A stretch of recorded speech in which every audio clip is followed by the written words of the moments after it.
People from everywhere come together to meet Jesus Christ. What a wonder and privilege to stand before you to speak the word of God. And we have some people who doesn't speak Korean well, but I believe that Holy Spirit may touch you. God's going to give you a gift of interpretation to understand what I'm talking about in English into your main language, right? 지금 한국말로 하겠습니다. 선교의 아버지인 윌리엄 캐리가 이런 놀라운 말을 했습니다. Expect great things from God. 하나님부터 위대한 일을 기대하라. 저는 크리스마스를 맞을 때마다 하나님 올해는 무슨 위대한 걸 주시려고 저를 이렇게 크리스마스 맞게 했는지요.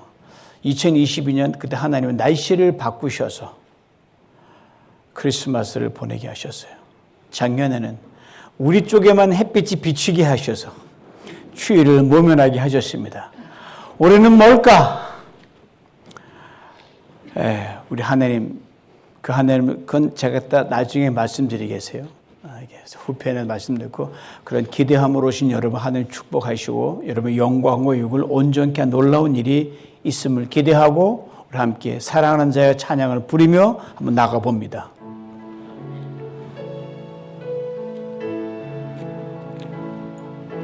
사랑하는 자여 내 영혼이 잘됨같이 내가 범사에 잘되고 강건하기를 내가 간구하노라.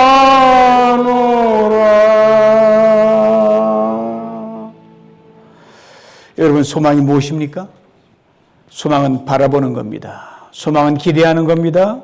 그러므로 내일이 없을 때 우리는 소망이 없다고 말합니다.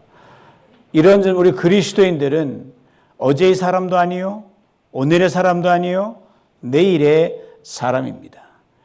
소망에 대해 바울은 이렇게 분명하게 우리에게 말씀합니다. 로마서 5장 3절이 합니다. 우리는 환난 중에도 즐거워합니다. 그럴 수 있는 것은 환난은 인내를, 인내는 연단을, 연단은 소망을 이루어내는 줄을 우리는 알고 있기 때문입니다. 인생 살다 보면 누구나 힘들고 어려운 일을 만나게 됩니다. 우리가 종종 환난이라 그러죠. 이때는 참고 인내합니다. 그리고 그 사건이 시간이 길어지면서 거친 성격도 부드러워집니다. 모난 부분도 깎입니다. 좋은 성품과 인격이 만들어집니다. 우리를 종종 연단이라고 부릅니다. 그리고 이후 내게 이루어질 좋은 일을 바라보고 기대하게 됩니다. 바로 소망입니다. 근데 아이러니한 것은요, 이 소망의 시작이 바로 캄캄한 어둠이라는 사실입니다. 어둠에서 소망이 가장 환하게 빛나기 때문입니다. 캄캄한 어둠을 이야기할 때는 뭘 이야기하죠? 동굴을 떠올려요. 바로 캄캄한 동굴 속에서 소망이 시작되고 있는 것에 대해 오늘 본문 1절 앞쪽에 이렇게 분명하게 말해줍니다. 헤롯 왕 때에 예수께서 유대 베들레헴에서 나셨다. 베들레헴 바로 소망이 시작되는 곳입니다. 베들레헴 조금 더 자세히 들여다봅니다. 예수님이 태어날 당시 베들레헴은 예루살렘 남쪽에 있는 아주 작은 깡촌 시골 마을이었습니다. 불과 100명도 채 안 되는 사람이 살고 있었다고 전해집니다. 이렇다 할 마을에 경계도 없어요. 네 집이 내 집이고 내 담이 네 담이었어요. 여기서 바위동굴에는 그런 산지 마을이었습니다. 당시 많은 집들이 동굴 앞에 지어져 있었어요. 예수님의 부모인 요셉과 마리아가 베들레헴 산동네에 들어섰을 땐 이미 날이 저물어 어두워져 있었습니다. 밤을 지새 곳을 찾았지만 명절에 예루살렘에 가려는 수많은 순례객들 때문에 이미 집집마다 꽉 사람들로 들어차 있었습니다. 그리고 집과 연결된 동굴 안쪽으로 들어가서 일단 여장을 풀게 됩니다. 거기가 바로 마구간이에요. 영국 유명한 기독교 사상가요 작가였던 G.K. 체스터턴은 그의 책 Everlasting Man에서 영원한 사람에서 인간의 역사와 예수 그리스도의 탄생에 대해 이렇게 흥미롭게 적어놨습니다. 대충 이런 내용입니다. 인간의 역사의 시작은 동굴 속이었습니다. 인간 문명을 들어가다 보면 반드시 동굴 속에 그려놓은 다양한 동물 벽화를 만나게 됩니다. 그러므로 우리는 케이브맨, 동굴인입니다. 여기에 또 하나의 인간의 역사가 더해졌습니다. 새로운 창조의 역사인데 이 또한 동굴에서 시작되었습니다. 거기에도 동물이 있었습니다. 바로 산동네 베들레헴의 어느 집 뒤채에 만들어진 마구간으로 쓰이는 동굴이었습니다. 밤을 쉴 곳을 찾지 못해 애를 태우던 한 부부가 이곳으로 들어갔습니다. 행인들이 지나는 산길 바로 밑에 만들어진 작은 동굴이었습니다. 바로 땅바닥에 그냥 파놓은 지하 밀실에 불과했습니다. 거기서 예수 그리스도가 태어나셨습니다. 그도 우리처럼 친히 케이브맨, 동굴인이 되셨습니다. 바로 이 캄캄한 동굴에 소망의 빛이 비춰졌습니다. 세상 어디서도 찾거나 볼 수 없는 하늘의 빛이었습니다. 예대 오늘 본문 1절 뒷부분과 2절에 이렇게 증거합니다. 그때 동방에서 박사들이 예루살렘에 찾아와서 유대인의 왕으로 태어나신 분이 어디 계십니까? 우린 동방에서 그분의 별을 보고 그분에게 경배드리러 왔습니다 라고 말하였다. 동방의 박사들이 보고 따라온 하늘의 별빛, 그것은 세상에 주는 빛과 차원이 다른 겁니다. 두 가지 점에서 크게 다릅니다. 먼저는 세상의 빛은 움직이지 않지만 하늘의 소망의 빛은 끊임없이 움직입니다. 여러분과 저 한 사람 한 사람이 가는 곳마다 쫓아옵니다. 다음은 세상의 빛은 끊기고 멈추고 사라지고 무엇에 가려우면 막히지만 하늘의 소망의 빛은 결코 그렇지 않습니다. 세상 곳곳을 다 비춥니다. 아무리 깊은 곳, 은밀한 곳도 다 비춥니다. 하늘의 빛은 직진입니다. 동시에 하늘의 빛은 사각지대가 전혀 없이 완벽하게 굴절합니다. 아무리 복잡하게 구부러지고 주름이 잡혀도 속속들이 다 파고 그 속에 침투합니다. 이 하늘의 소망의 빛이 예수 그리스도가 놓이는 아기 예수 베들레헴 동굴을 비추고 있었습니다. 그렇습니다. 예수 그리스도는 우리에게 결코 막힘도 끊김도 멈춤도 없는 영원한 소망의 빛이 되십니다. 살다 보면 우리는 이런 말 할 때 있잖아요. 너무 쉽게 이젠 끝났어. 또 살다 보면 우리는 너무 자주 앞이 캄캄해. 살다 우리는 흔히 바닥이야 바닥 이런 말을 합니다. 정말 끝인 것입니까? 정말 캄캄한 것입니까? 정말 바닥입니까? 결코 그렇지 않습니다. 바닥은 다시 딛고 일어설 수 있다는 사인입니다. 저는 가끔 수영장에서 이 끝 저 끝 25m밖에 되지 않지만 밑바닥을 손으로 훑어가는 걸 즐길 때가 있어요. 처음엔 너무너무 힘든 거예요. 이제는 아주 익사된 밑바닥에 키워서 저기서 저 끝에 숨 안 쉬고 가는 거예요. 숨 한번 들이쉬고 바닥을 훑으면 쫙 갔다가 힘차게 솟아오르면요 고래가 불을 뿜는다 그처럼 제가 푹 보면 사람들이 보는 거예요. 저 사람은 살아나왔구나. 인생의 바닥이라는 것도 이겁니다. 솟아오르면 됩니다. 바닥이라 생각되면 크게 숨 한번 들이쉬고 힘차게 하늘을 향해 외쳐보십시오. 바닥 탈출! 그러면 힘이 솟습니다. 우주의 바닥인 맨 땅 작은 동굴에 태어난 예수 그리스도, 그분이 여러분의 손을 꽉 잡아 주실 것입니다. 그러게 예수 그리스도는 나의 소망, 여러분의 소망, 우리 모두의 소망입니다. 끝은 새로운 시작이 기다리고 있다는 사인입니다. 하나님은 처음과 나중이 되십니다. 시작과 끝이 되십니다. 그러니까 이 땅에 인자로 오셔서 끝에서 새로운 시작을 여셨습니다. 죽음이 끝인 인생에서 생명의 시작을 여신 주님께서 아무리 끝난 인생도 다시 새롭게 시작하게 하십니다. 오늘 아침에 차를 몰고 오면서 여보 목사인 나보다 영성에 뛰어난 권사님들 우리에게 너무너무 많아. 나는 그 사람이 싫은데 이 권사님은 그 사람에게 좋다는 거야. 그게 얼마나 뛰어나요? 진짜 너무너무 행복한 사람입니다. 왜? 그분은 이 사람 끝 아니에요, 목사님. 새로운 시작이세요. 그러는데 목사, 아멘, 그럴 수밖에 없는 거죠. 그러기에 예수 그리스도 나의 소망, 여러분에서 우리 모두의 소망입니다. 캄캄함은 어디선가 빛이 들어올 수 있다는 사인입니다. 가능성입니다. 가능성 100%입니다. 옛날 아주 먼 옛날 우주가 창조되던 때에 온 세상이 캄캄했습니다. 어둠이 얕게 덮인 게 아니라 깊게 수천 킬로 되는 그 층만큼 덮어버렸습니다. 인간적인 관점에서 빛이 들어올 확률 제로입니다. 이 깊은 어둠을 하나님께서 단번에 벗기셨습니다. 이대성이 심플하고 강력하게 말합니다. 빛이 있으라! 빛이 있었다. Let there be light. There was light.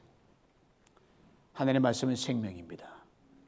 이 말씀이 육신 되신 분이 예수 그리스도 우리 주님이십니다.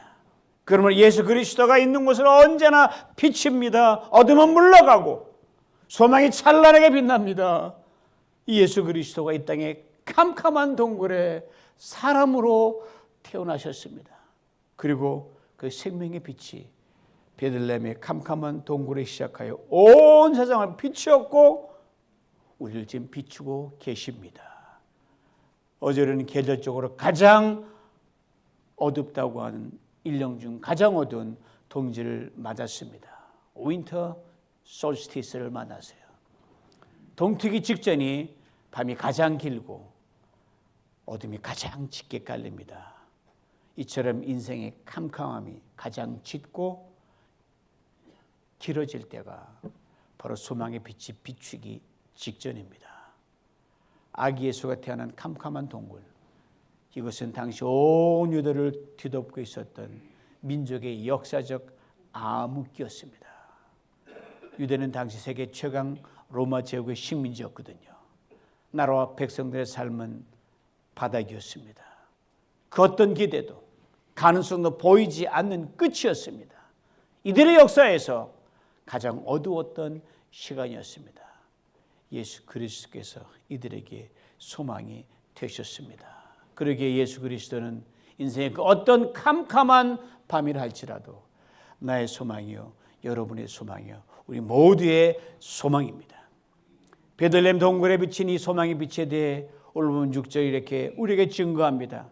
구약 미가서 5장 2절을 마태가 불러온 건데 그 마태 그 버전을 미가의 원래 버전으로 제가 읽어드립니다. 들어보세요. 베들레헴 에브라다야, 너는 유다에서 가장 작은 말 중에 하나지만 너에게서 이스라엘을 다스릴 자가 나올 것이다. 그는 영원 전부터 있는 자이다. 말씀대로 베들레헴 유대 땅에서, 작은 유대 땅에서도 가장 작은 마을이었습니다. 그것도 100명도 채 안 되는 동굴 마을입니다. 인간적인 관점에서 분명 작습니다. 형편없습니다. 그러나 예수 그리스도의 소망의 빛이 거기서 나왔기에, 거기서 시작되었기에 결코 작지 않은 마을이 되었습니다. 이것을 마태는 이렇게 적어놨습니다. 베들레헴아, 너는 결코 작은 마을이 아니다. 수많은 순례객들이 베들레헴 가려고 난리 아닙니까? 지금도 그렇습니다. 예수 그리스도 안에 있으면 작은 자가 큰 자가 됩니다. 낮은 자가 높은 자가 됩니다. 비천한 자가 고귀한 자가 됩니다. 무명한 자가 유명한 자가 됩니다. 가난한 자가 부한 자가 됩니다. 약한 자가 강한 자가 됩니다. 이것이 바로 예수 그리스도 안에서 우리 모두가 누리는 소망의 역설입니다. 그러므로 소망이 있는 사람은 말부터 달라집니다. 약함 중에도 강함을 말합니다. 가난함 중에도 부요를 말합니다. 비천함 중에도 존귀를 말합니다. 자금 중에도 위대함을 말합니다. 예수 그리스도께 우리의 왕 아니십니까? 그를 믿는 모두 우리는 왕의 뒤를 따르는 사람들입니다. 그러기에 우리에게는 언제나 소망이 있습니다. 이런 소망의 사람 모이는 누비전 공동체, 누가 작다 하리요? 누가 힘없다 하리요? 큰 교회입니다. 위대한 교회입니다. 영향력 있는 교회입니다. 그렇게 빚어 가시고 계시고 앞으로도 그럴 줄 믿습니다. 예수가 여러분과 우리의 소망이기 때문입니다. 오늘 본문에 아기 예수가 태어난 베들레헴 동굴로 오기 위해 멀고 먼 험한 길을 온 사람들이 등장합니다. 바로 동방, 지금 페르시아에서 출발한 3명의 박사들이 그들이었습니다. 고향에서 참 잘 나가던 사람들이었습니다. 한 어린아이가 태어난 걸 보고 그렇게 먼 길을 달려온 것입니다. 그들은 그 아이에게서 소망을 보았기 때문입니다. 그렇습니다. 소망의 사람은요, 소망의 빛을 따라가게 되어 있습니다. 그 길이 아무리 멀고 옵니다. 반드시 그 길만 따라갑니다. 오늘 보면은 이 동방의 박사들이 아기 예수를 보고 어떻게 했는지에 대해 매우 중요한 2가지를 우리에게 말해줍니다. 저는 이것을 소망의 사람들의 중요한 2가지 신앙 습관이라고 부르길 원합니다. 먼저 10절을 봅니다. 그들이 별을 보고 매우 크게 기뻐하고 기뻐하더라. 소망은 기쁨입니다. 그것도 큰 기쁨입니다. 소망의 사람은 기뻐합니다. 소망의 사람은 크게 기뻐합니다. 한 번만 기뻐하는 게 아닙니다. 이따가면서 기뻐하는 것도 아닙니다. 기쁨이 샘솟습니다. 넘쳐납니다. 콸콸 넘쳐납니다. 사랑하는 성도 여러분, 살면서 얼마나 기뻐하고 사십니까? 아니, 지난 한 주간 얼마나 기뻐하셨습니까? 얼마나 크게 기뻐하셨습니까? 여러분의 기쁨의 크기가 바로 여러분의 가져가는 소망의 크기입니다. 이제 11절을 봅니다. 집에 들어가 아기와 그 어머니 마리아가 함께 있는 것을 보고 엎드려 아기께 경배하고 보배압을 열어 황금과 유향과 몰약을 예물로 드리니라. 동방 박사들 드린 선물은 참으로 귀한 것이었습니다. 황금, 유황, 몰약입니다.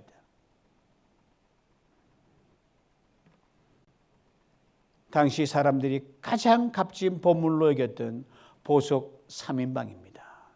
너희들은 영원한 소망, 유일한 소망이신 예수 그리스도의 귀한 것을 드리기에 결코 주저하지 않았습니다. 그렇습니다. 소망은 곧 드림입니다. 투자입니다. 소망은 분명 미래와 연결되어 있습니다. 고로 소망은 종말적입니다. 그리고 반드시 하나님의 큰 손으로 갚아주시고 되돌려 주십니다. 그러기에 예수님 때에 계실 때 이런 의미심장한 말씀하셨어요.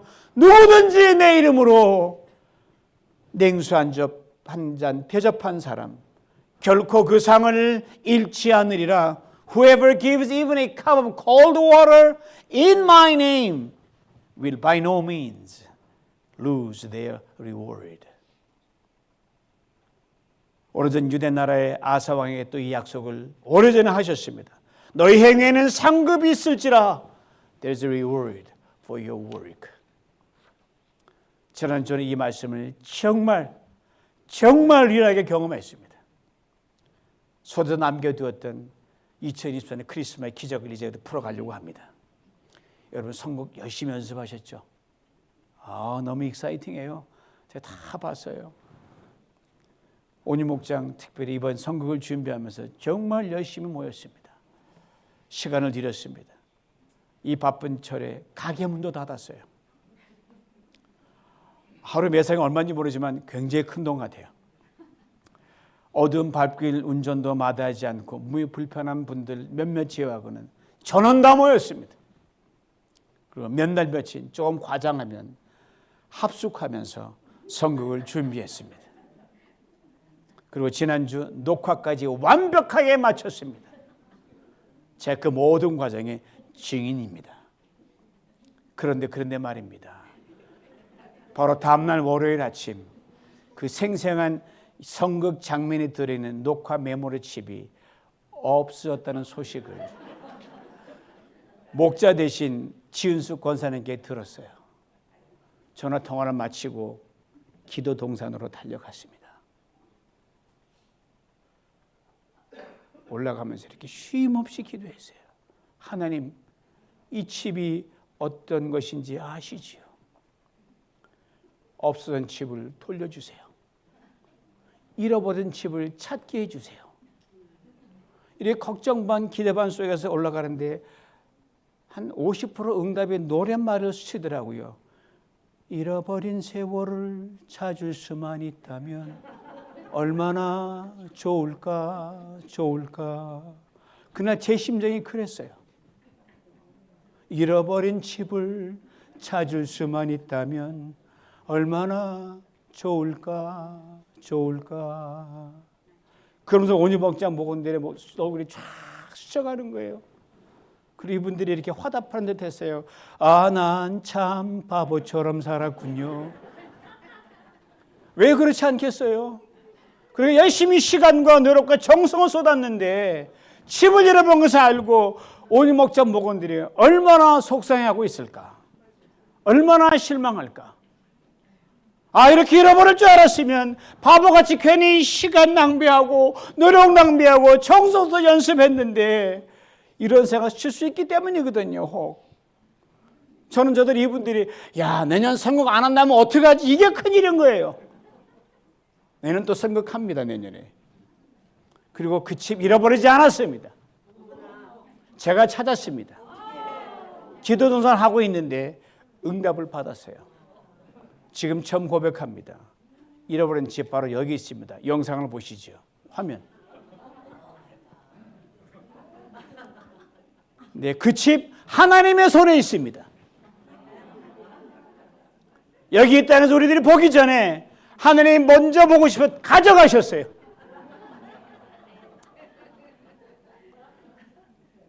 사탄 우리가 칩을 잃어버리고 바보처럼 실망할 줄 알았던 모양입니다. 잃어버린 것이 아닐까 걱정하고 초조할 줄 알았던 모양입니다. 그러나 녹화된 칩 결코 잃어버리지 않았습니다. 화면에서 보셨듯이 하나님의 손에 있습니다. 이것을 온유목장 목원들이 믿음의 눈으로 확실히 보셨던 것 같아요. 한 번도 실망하지 않으셨어요. 한 번도 난 바보처럼 그리고 애써 성경 연습했나 봐 그런 분 한 번도 없었어요. 이번 선극과 칩 사건으로 온유목장이 믿음으로 더 견고하게 뭉치게 됐습니다. 사랑으로 더 뜨겁게 반등을 이루었습니다. 소망으로 더 멀리 보게 되는 눈이 떠지게 됐습니다. 왜요? 주님의 이름으로 했으니까요. 주님의 이름으로 영원한 소망, 유일한 소망 예수 그리스도를 온몸으로 증거했으니까요. 이것이 소망입니다. 그렇습니다. 여기 이 땅에서 우리 주 예수 그리스도의 이름으로 주 예수 그리스도의 마음으로 하는 모든 것들은 하나부터 열까지 결코 잃어버림 바 되지 않습니다. 시간도 노력도 정성도 눈물도 수고도 땀도 들임도 물질도 희생도 포기도 나름대로 어떤 것도 결코 잃어버린 것이 아닙니다. 하늘에 무한하시고 전능하신 손 안에 다 들어있습니다. 거기서 다시 멋지게 크게 기이하게 돌려주시고 갚아주실 줄 믿습니다. 이것이 소망입니다. 그렇습니다.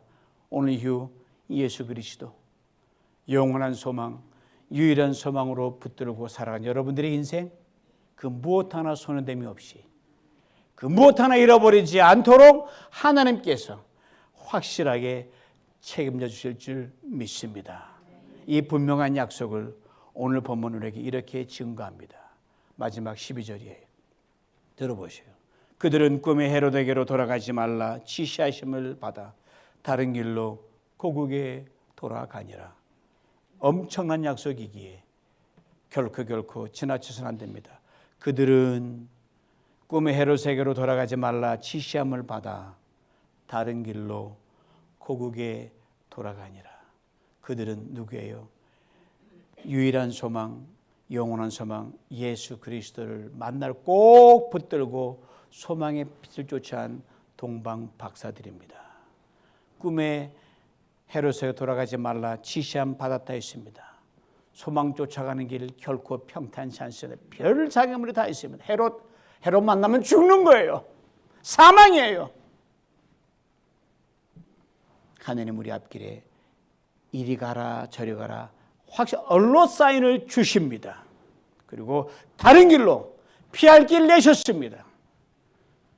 죽으면서 영원히 살 길 내신 주님께서 이 땅 낙인의 길 내지 못하실 리가 없습니다. 그리고 고국에 돌아갔다 했습니다. 이들의 고향 페르시아입니다. 그들은 페르시아에 돌아가서 주님 부르시 그 영원의 그 시간 그 사이 시간 동안 하나님께서 무엇 하나 잃어버린 것 없이 완벽하게 체험받는 그런 인생으로 살아갔을 줄 믿습니다. 우리도 마찬가지입니다. 영원한 소망, 유일한 예수를 붙잡고 나가는 여러분들과 그들입니다. 하나님 피할 길 내십니다. 길을 보이십니다. 하늘나라 갈 때까지 어떤 것도 잃어버리지 아니하고 확실하게 채우십니다. 고로 예수 붙들고 가는 그 삶, 바보 같은 인생이 아닙니다. 꽉 찬 인생입니다. 충만한 인생입니다. 넉넉한 인생입니다. 매일매일 그렇게 내년도 내후년도 평생 그렇게 살아가시길 주님의 이름으로 축원합니다. 하나님 아버지 우리를 불쌍히 여기셔서 빛으로 오신 주님 참으로 감사합니다. 전능하신 아버지 하나님 이 빛으로 오신 주님께서 우리를 살리시기 위하여 소망이 되심을 참으로 감사합니다. 비참한 우리에게 소망이 된 주님 참으로 감사합니다. 가난한 나에게 소망이 있습니다. 실수한 나에게 소망이 있습니다. 사망으로 가는 우리에게 소망이 있어 능하신 하나님 소망을 말하고 소망 나가는 게 우리 길에 하나님 빛을 임하셔서 우리 삶 가운데 충만케 하시사 소망의 사람으로 그렇게 빛을 비추어가는 사람으로 하나님 잃어보자는 그런 사람으로 갈 수 있도록 축복하여 주시옵소서. 예수님의 이름으로 기도하옵나이다. 아멘.